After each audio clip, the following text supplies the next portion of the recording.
সম্পূর্ণ নিরামিষ পনিরের আরও একটা রেসিপি নিয়ে আবারও চলে এলাম।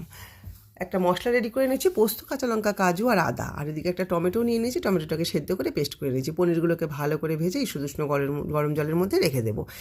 কড়াইতে আরও তেল দিয়ে জিরে, গোটা গরম মশলার গোলমরিচ ফোড়ন দিয়ে দিলাম। ফোড়নটা রেডি হলে এর মধ্যে দিয়ে দিচ্ছি বেটে রাখা টমেটোটা বেশ ভালো করে ভাজা ভাজা হয়ে যাবে। আমি দিয়ে দিচ্ছি ক্যাপসিকাম আর কড়াইশুঁটি। ভালো করে এটাও ভালো করে মশলাটাকে কষিয়ে নিতে হবে। এরপর আমি একটা বাটিতে আমুল দুধগুলো রেখে দিয়েছি। আর বেটে রাখা যে মশলাটা সেটাও দেওয়ার পরে এর মধ্যে আমি নুন, হলুদ, লঙ্কার গুঁড়ো, জিরের গুঁড়ো, ধনের গুঁড়ো দিয়ে মশলাটাকে খুব ভালো করে কষিয়ে নেব। যখন দেখবো মশলা থেকে প্রায় তেল ছেড়ে এসছে, তখন আমি এর মধ্যে দিয়ে দেবো গুলে রাখা দুধটা দেওয়ার পরে আবারও ঢাকা দিয়ে দিয়ে মশলাটাকে কষিয়ে নিতে হবে। খুব ভালো করে যখন মশলাটা কষানো হয়ে যাবে, তার মধ্যে আমি এবার দিয়ে দেবো পনিরগুলো। জল সমেতে আমি পনির দিয়ে দিয়েছি। এবার ঢাকা দিয়ে মিনিট 5 রান্না করব। নামানোর সময় কিছুটা কসুরি মেথি দিয়ে গরম গরম পরিবেশন করব। কেমন লাগলো রেসিপিটা অবশ্যই জানিও।